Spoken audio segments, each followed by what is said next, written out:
Galwan valley दे विच शहीद होए जवान जदों अपने आखिरी सफर ते निकले तां मन्नो पूरा हिंदुस्तान उन्हां नूं सजदा करन आया। पटियाला दे शहीद नायब सूबेदार मनदीप सिंह नूं उन्हां दे जद्दी पिंड सील दे विच भिज्जियां अखां दे नाल आखिरी विदाई दित्ती गई। शहीद नूं सलाम करन पूरा पिंड आया।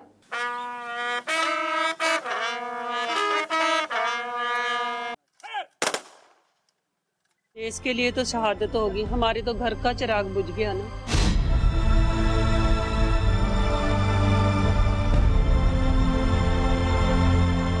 जाते रहेंगे ये सारे के सारे। क्या एक्शन लेगी सरकार, कब लेगी एक्शन?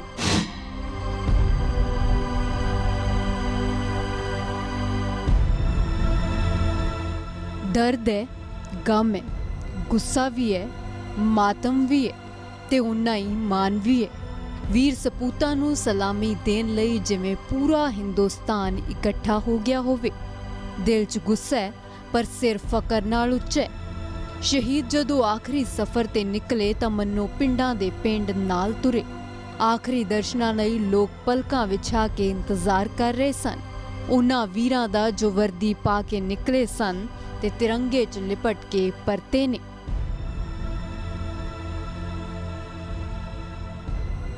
नायब सूबेदार मनदीप सिंह, पिंड सील, जिला पटियाला। देश नूं तां मान है पर परिवार दा तां चिराग बुझ गया। इकलौता कमाऊ पुत तुर गया। मासूम बच्चियां दे चाह अधूरे रह गए ने। इस मासूम बच्चे नूं तां अंदाजा भी नहीं है कि हो की रहा कि हुण उसदा पिता कदे घर नहीं आएगा। इन्हां तस्वीरां तक ही महदूद हो गया पर शहीद दा नाम रहिंदी दुनिया तक रहेगा। देश के लिए तो शहादत होगी, हमारे तो घर का चिराग बुझ गया ना। उनके लिए भी घर से ज्यादा फौज मायने रखती थी। लेकिन फिर ये भी सोचो, हमारे घर में वो एक ही मेंबर थे कमाने वाले। 3 बहनें उनकी, 2 विडो हैं, उनका भी उन्हीं के वही उसी पे डिपेंड है। वो 2 बच्चे हैं। यहाँ से आर्मी स्कूल कितनी दूर पड़ता है पटियाला में। सुबह में मेरे बच्चे जाते हैं और शाम को आते हैं। इनके लिए अलग से वैन लगवा रखी है। तो अब पहले ये था कि हाँ इनके पापा थे तो मुझे हौसला रहता था। तो अब मैं कैसे करूँगी? भी 4-5 दिन हुए गए थे वो। तो 3 मई को तो घर से गए थे वो। 3 मई को वापस ड्यूटी पर पहुंचे थे। ड्यूटी पर वो बोल रहे थे छुट्टी खत्म हो गई थी कोरोना वायरस करके। तो फिर बोलते थे कि आप रिपोर्ट करो। तो चंडीगढ़ में रिपोर्टिंग खत्म हो चुकी थी और ये भी बठिंडे में रिपोर्ट कराई गई। फिर फोन पर कुछ ऐसा बातचीत करते थे जो तनाव को लेकर जो चाइना के साथ बढ़ रहा था, ऐसा कुछ नहीं था। ये तो पता था कि हाँ हमारे बाकी अकाई जी साहब अफसर चले गए वहाँ पे, लेकिन हम तो शायद इधर ही रह जाएं क्योंकि अभी यूनिट भी बठिंडा में पोस्टिंग आ रही थी। तो बोलते थे शायद इधर ही रुक जाएं। फिर उसके बाद ले में भी 14 दिन क्वारंटीन रहे। 2 दिन रहे यूनिट में। 2 दिन के बाद फिर बोले जाना है मुझे। उसके बाद भी 2 दिन फ़ोन हुआ। जाते जाते रास्ते में बात करते गए, जहाँ जहाँ रेंज आती गई। उसके बाद फ़ोन नहीं आया। सरकार से यही मांग करते हैं कि इनके फ्यूचर के बारे में अभी सोचो कुछ, क्योंकि हमारा तो पूरा परिवार उनकी पेमेंट पे ही डिपेंड करता था। सरहद दी सलामती लई शहीद हो गए ने मनदीप सिंह। जानवारी है, दुख बहुत है पर नाल ही परिवार दे कुछ गिले भी ने। उन्होंने पूरी अपनी मेहनत से रैंक हासिल करी थी। आगे भी वो और प्रमोशन लेना चाहते थे। कितने सारे तो उन्होंने कोर्सेज करे थे, कमांडो कोर्स और जो भी आपके सारे फायरिंग वाले कोर्सेज होते हैं। इनफैक्ट फायरिंग में भी उन्हें मेडल मिला हुआ है। एक इतना अच्छा जवान हमारे घर से तो गया, लेकिन आर्मी से भी चला गया, ने कोई दुख नहीं है, कोई फर्क नहीं है।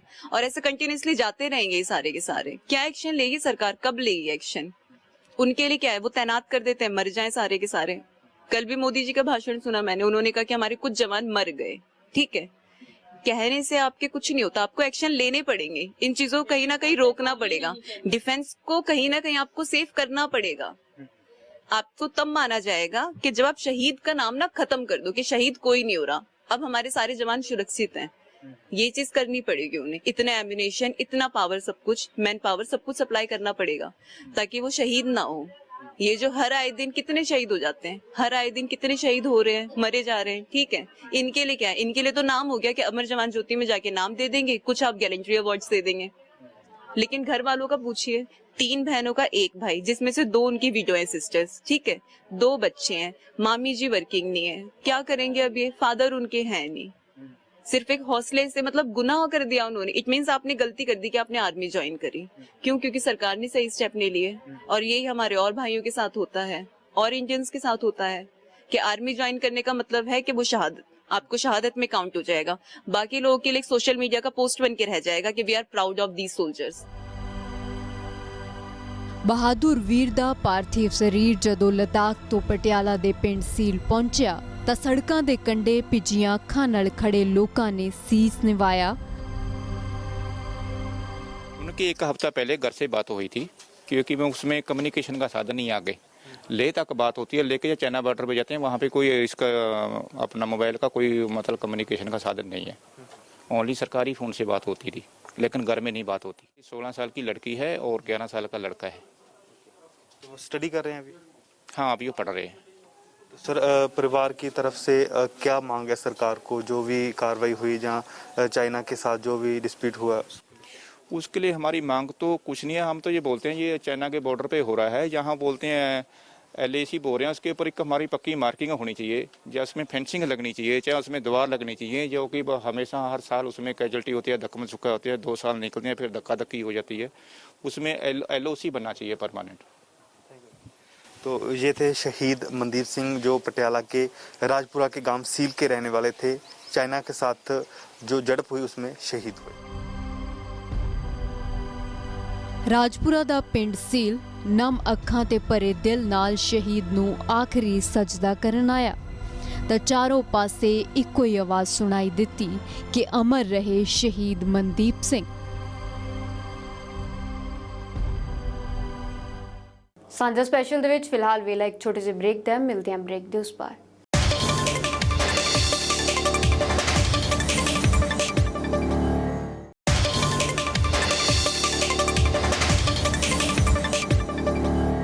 ਸ਼ਹੀਦ ਨਾਇਬ ਸੂਬੇਦਾਰ ਸਤਨਾਮ ਸਿੰਘ ਨੂੰ ਵੀ ਗੁਰਦਾਸਪੁਰ ਚ ਉਹਨਾਂ ਦੇ ਜੱਦੀ ਪਿੰਡ ਦੇ ਵਿੱਚ ਆਖਰੀ ਵਿਦਾਈ ਦਿੱਤੀ ਗਈ। ਇਸ ਮੌਕੇ ਤੇ ਮਾਪਿਆਂ ਦੀਆਂ ਅੱਖਾਂ ਨਿਰਾਸ਼ ਜ਼ਰੂਰ ਸਨ, ਮਾਸੂਮ ਬੱਚਿਆਂ ਦੇ ਚਾਅ ਫਿੱਕੇ ਜ਼ਰੂਰ ਪਏ ਸਨ, ਪਰ ਫਕਰ ਸੀ ਕਿ ਜਵਾਨ ਪੁੱਤ ਨੇ ਆਪਣੀ ਜ਼ਿੰਦਗੀ ਦੇਸ਼ ਦੇ ਲੇਖੇ ਲਾਈ ਹੈ।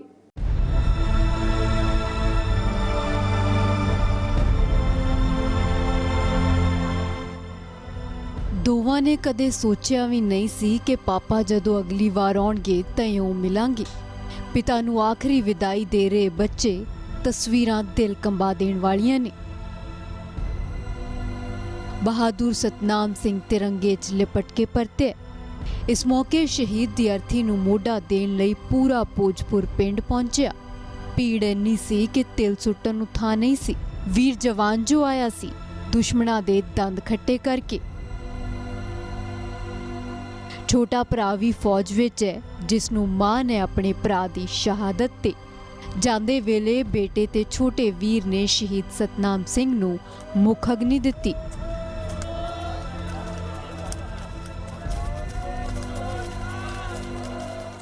भाई की शहीदी के ऊपर मेरे को नहीं पूरे देश को ही गर्व है, और आप देख रहे हो।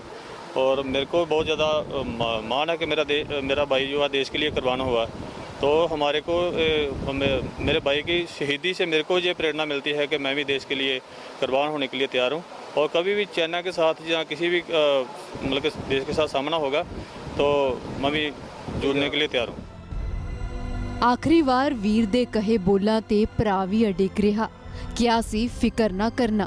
ਇਸੇ ਲਈ ਤਾਂ ਛੋਟੇ ਵੀਰ ਨੇ ਵੀ ਹੌਸਲਾ ਬਰਕਰਾਰ ਰੱਖਿਆ, ਨਾਲ ਹੀ ਜਜ਼ਬਾ ਵੀ ਕਿ ਜਦੋਂ ਵੀ ਦੁਸ਼ਮਣਾਂ ਨਾਲ ਟੱਕਰ ਦਾ ਮੌਕਾ ਮਿਲੇਗਾ ਤਾਂ ਮੂੰਹ ਤੋੜ ਜਵਾਬ ਦੇਵਾਂਗੇ। देश को ही गर्व है, और आप देख रहे हो।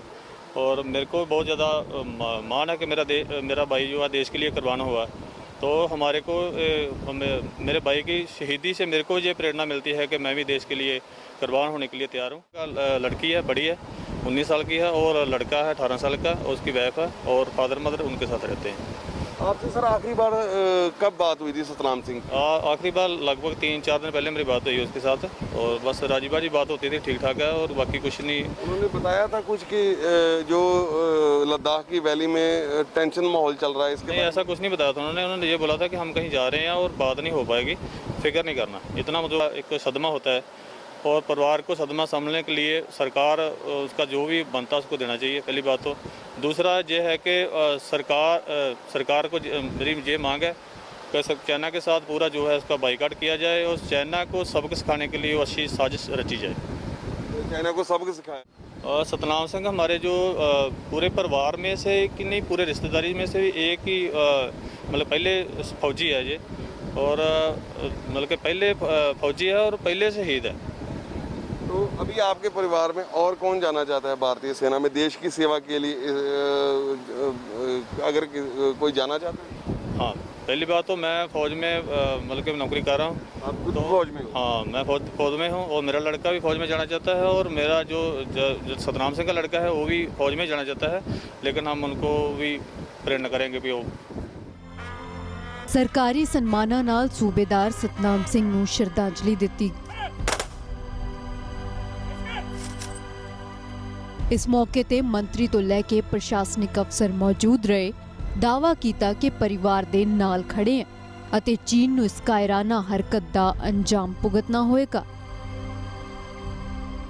ਸਤਨਾਮ ਸਿੰਘ ਨਾਇਬ ਸੂਬੇਦਾਰ ਔਰ ਇਹਨਾਂ ਦਾ ਬ੍ਰਦਰ ਵੀ ਛੋਟਾ ਜਿਹੜਾ ਸੂਬੇਦਾਰ ਰਿਹਾ, ਇਸ ਪਰਿਵਾਰ ਨੇ ਬੜੀ ਵੱਡੀ ਸਾਡੇ ਲਈ ਦੇਣ ਆ, ਔਰ ਬੜਾ ਸਾਡੇ ਲਈ ਬੜੀ ਮਾਣ ਵਾਲੀ ਗੱਲ ਹੈ ਕਿ ਸਾਡਾ ਇਸ ਏਰੀਏ ਦਾ ਪਰਿਵਾਰ ਨੂੰ ਜਿੱਥੇ ਘਾਟਾ ਪਿਆ, ਪਰ ਪਰਿਵਾਰ ਦਾ ਉੱਥੇ ਮਾਣ ਨਾਲ ਸਿਰ ਵੀ ਉੱਚਾ, ਇਲਾਕੇ ਦਾ ਵੀ ਸਿਰ ਉੱਚਾ ਹੋਇਆ ਕਿ ਜਿਹੜੀ ਸ਼ਹਾਦਤ ਆ ਇਹ ਇੱਕ ਦਿਨ ਰੰਗ ਲੈ ਕੇ ਆਏਗੀ। ਜਿਹੜਾ ਚਾਈਨਾ ਹਰ ਰੋਜ਼ ਕੋਈ ਨਾ ਕੋਈ ਗਲਤ ਉੱਥੇ ਆਣ ਕੇ ਕਰ ਰਹੇ ਨੇ, ਤੇ ਸਾਡੇ ਇਹਨਾਂ ਨੇ ਆਪਣਾ ਸ਼ਹੀਦੀ ਜਾਮ ਤੇ ਪੀ ਲਿਆ, ਪਰ ਇੱਕ ਵਾਰ ਪੂਰੇ ਹਿੰਦੁਸਤਾਨ ਦੀਆਂ ਤੇ ਵਰਲਡ ਦੀਆਂ ਅੱਖਾਂ ਜ਼ਰੂਰ ਖੋਲ੍ਹ ਦਿੱਤੀਆਂ। ਸਾਡੇ ਨੌਜਵਾਨਾਂ ਨੇ 4 ਸ਼ਹੀਦ ਸਾਡੇ ਪੰਜਾਬ ਦੇ ਨੇ, ਉਹਨਾਂ 'ਚੋਂ ਇੱਕ ਮੇਰੇ ਇਸ ਪਿੰਡ ਪੁੱਜਰਾਜ ਪਿੰਡ ਦਾ ਸਤਨਾਮ ਸਿੰਘ, ਜਿਹੜਾ ਵਾਕਿਆ ਹੀ ਅਜੇ ਥੋੜ੍ਹੇ ਮਾਰਚ ਦੇ 15-16 ਮਾਰਚ ਨੂੰ ਆਪਣੀ ਛੁੱਟੀ ਕੱਟ ਕੇ ਇੱਥੋਂ ਪਿੰਡੋਂ ਗਿਆ, ਤੇ 3-4 ਦਿਨ ਪਹਿਲਾਂ ਟੈਲੀਫੋਨ ਮੰਡੇ ਨੂੰ ਟੈਲੀਫੋਨ ਵੀ ਆਇਆ, ਪਰਿਵਾਰ ਨਾਲ ਗੱਲ ਵੀ ਹੋਈ। ਤੇ ਅੱਜ ਜਦੋਂ ਕੱਲ ਜਿਸ ਵੇਲੇ ਪਤਾ ਲੱਗਾ ਪਰਿਵਾਰ ਦੇ ਉੱਤੇ ਬੱਚੇ ਜਿਹੜੇ ਨੇ, ਇੱਕ 18 ਸਾਲ ਦਾ ਬੇਟਾ, 19 ਸਾਲ ਦੀ ਬੇਟੀ, ਤੇ ਬਜ਼ੁਰਗ ਬਾਪ, ਬਜ਼ੁਰਗ ਮਾਂ, ਉਹ ਸਾਡੀ ਭੈਣ, ਤਾਂ ਵਾਕਿਆ ਹੀ ਇਹ ਬੜੀ ਦੁੱਖ ਵਾਲੀ ਗੱਲ ਹੈ। ਪਰ ਨਾਲ ਦੀ ਨਾਲ ਇਹ ਵੀ ਹੈ ਕਿ ਗੁਰਦਾਸਪੁਰ ਡਿਸਟ੍ਰਿਕਟ ਦੇ ਵਿੱਚ ਜਿੰਨੇ ਹੁਣ ਤੱਕ ਸ਼ਹੀਦ ਹੋਏ ਨੇ, ਤੇ ਉਹਨਾਂ 'ਚ ਇਹ ਵੀ ਇੱਕ ਸਾਡਾ ਮੋਹਰੀ ਸ਼ਹੀਦ ਹੋਇਆ। ਸ਼ਹੀਦ ਸਤਨਾਮ ਸਿੰਘ ਸਦਾ ਲਈ ਸਾਥ ਛੱਡ ਗਏ ਤੇ ਅਮਰ ਹੋ ਗਏ। ਪਿੰਡ 'ਚ ਸਤਨਾਮ ਸਿੰਘ ਦਾ ਨਾਮ ਜਿਉਂਦਾ ਰਹੇ, ਇਸੇ ਲਈ ਸ਼ਹੀਦ ਦੇ ਨਾਂ ਤੇ ਸੜਕ ਬਣੇਗੀ।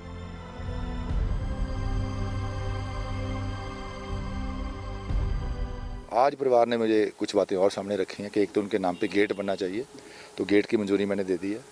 एक उनके घर के जो रास्ता सड़क का वो थोड़ा ठीक होने वाला है, वो भी ठीक हो जाएगा, वो तो हम कोशिश करेंगे भोग से पहले अच्छा बढ़िया क्वालिटी का बन जाए। और एक स्टेडियम है जो उनके नाम पे बनना चाहिए, वो भी बनाएंगे। इसके साथ साथ एक स्कूल जो जहाँ पे वो पढ़े हैं उसका नाम उनके नाम पे रखने के लिए परिवार ने मांग रखी है, तो वो भी हम सरकार को रिकमेंड करके भेज देंगे और उनका नाम उनको करवाएंगे। इसके साथ हमने उनको पूरा आश्वासन दिया कि और भी जो गाँव में पीने वाला पानी, जो और भी फैसिलिटीज़ हैं, वो भी हम पूरी करवाएंगे, और परिवार की भी जो निजी ज़रूरतें हैं उनका भी पूरा ध्यान रखेंगे। देखिए, शहादत का मोल हम उसको पैसे के पैमाने से नहीं तोल सकते, लेकिन शहीद का सम्मान, शहीद परिवार का सम्मान जो है वो बहुत ज़रूरी है, क्योंकि परिवार की भावनाएं थी कि सतनाम तो चला गया, परिवार एक जिंदा लाश बन के रह गया। गाँव वासियों की, खासकर हमारी शहीद सैनिक परिवार सुरक्षा परिषद ने सरकार से, प्रशासन से ये मांग रखी कि शहीद नायक सूबेदार सतनाम सिंह की याद में गांव में एक यादगारी गेट बनाया जाए, स्टेडियम बनाया जाए, जो गांव की डिस्पेंसरी है वो उनके नाम पे रखी जाए, जो शहीद के घर को कच्चा रास्ता आता है उसे पक्का किया जाए। जिसे माननीय हमारे जो डिप्टी कमिश्नर गुरदासपुर हैं उन्होंने प्रवानगी दे दी है, और कहा है कि जिस दिन इनका भोग होगा, अंतिम अरदास होगी, उससे पहले जो इसके शहीदी गेट का जो है नींव पत्थर रख दी जाएगा। ਸਾਲ 1995 ਚ ਨਾਇਬ ਸੂਬੇਦਾਰ ਸਤਨਾਮ ਸਿੰਘ ਫੌਜ ਭਰਤੀ ਹੋਏ ਸਨ। ਮਿਹਨਤ ਕਰ ਅੱਗੇ ਵਧੇ, ਜਜ਼ਬੇ ਨਾਲ 25 ਸਾਲ ਤੋਂ ਮੁਲਕ ਦੀ ਸੇਵਾ 'ਚ ਤੈਨਾਤ ਸਨ ਤੇ ਲੋੜ ਪੈਣ ਤੇ ਦੁਸ਼ਮਣਾਂ ਨਾਲ ਲੋਹਾ ਲੈਂਦੇ ਹੋਏ ਵੀਰ ਗਤੀ ਨੂੰ ਪ੍ਰਾਪਤ ਹੋ ਗਏ। ਸਾਂਝਾ ਸਪੈਸ਼ਲ ਦੇ ਵਿੱਚ ਇੱਥੇ ਵੇਲਾ ਇੱਕ ਹੋਰ ਛੋਟੇ ਜਿਹੇ ਬ੍ਰੇਕ ਦਾ। ਬ੍ਰੇਕ ਦੇ ਉਸ ਪਾਰ ਦਿਖਾਵਾਂਗੇ ਕਿ ਪੂਰੇ ਹਿੰਦੁਸਤਾਨ ਨੇ ਸ਼ਹੀਦਾਂ ਨੂੰ ਕਿਵੇਂ ਕੀਤਾ ਸਲਾਮ।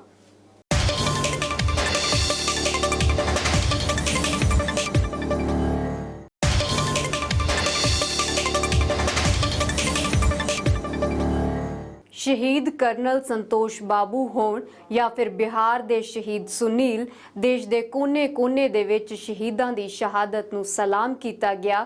ਸਰਹੱਦ ਦੀ ਸਲਾਮਤੀ ਦੇ ਲਈ ਸ਼ਹਾਦਤ ਦੇਣ ਵਾਲੇ ਸ਼ਹੀਦਾਂ ਦੇ ਬਲੀਦਾਨ ਨੂੰ ਕਦੇ ਨਹੀਂ ਭੁੱਲੇਗਾ ਹਿੰਦੁਸਤਾਨ। देश को भरोसा दिलाना चाहता हूं, हमारे जवानों का बलिदान व्यर्थ नहीं जाएगा।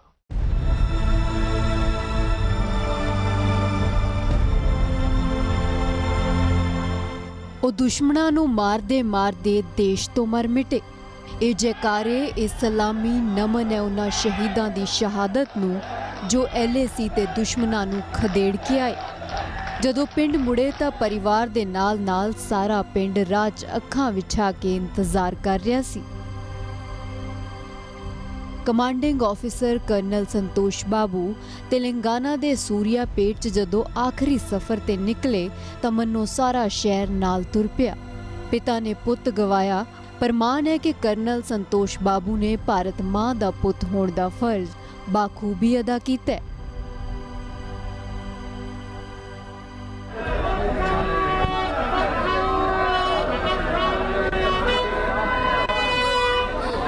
मुर्दाबाद, मेरा सुनील अमर है, मेरा सुनील अमर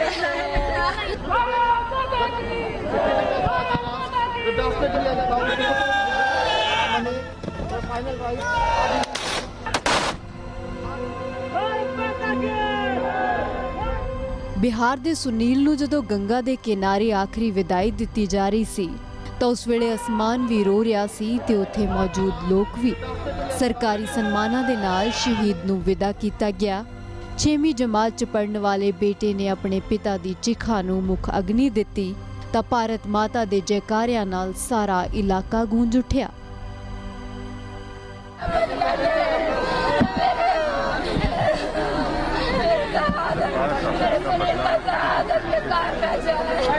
चीन मुर्दाबाद, मेरा सुनील अमर है, मेरा सुनील अमर है। मेरे पापा को इंसाफ मिलना चाहिए, हर चीज से बदला लेना ही है। तभी मेरे पापा को आत्मा को शांति मिलेगा, मेरे पापा को आत्मा को शांति मिलेगा। और वो मेरे पापा को पति को धक्का दे दिया। सामान को बहिष्कार करे, भारत में चीन का कोई प्रोडक्ट ना इस्तेमाल हो, भारत चीन का सारा सामान बहिष्कार हो। ਲੋਕ ਫੁੱਲਾਂ ਦੀ ਵਰਖਾ ਕਰ ਰਹੇ ਸਨ, ਹੱਥ ਜੋੜ ਕੇ ਵਿਦਾਈ ਦਿੱਤੀ, ਪਰ ਪਰਿਵਾਰ ਚੀਨ ਤੋਂ ਬਦਲਾ ਚਾਹੁੰਦਾ ਹੈ। ਡੁੱਲੇ ਖੂਨ ਦਾ ਕਰਜ਼ ਮੋੜਨ ਦਾ ਵਾਅਦਾ ਤਾਂ ਪ੍ਰਧਾਨ ਮੰਤਰੀ ਨੇ ਵੀ ਕੀਤਾ, ਪਰ ਹਾਲੋ ਹਾਲ ਹੋਏ ਪਰਿਵਾਰ ਨੂੰ ਸਹਾਰਾ ਦੇਣਾ ਵਕਤ ਦੀ ਲੋੜ ਹੈ।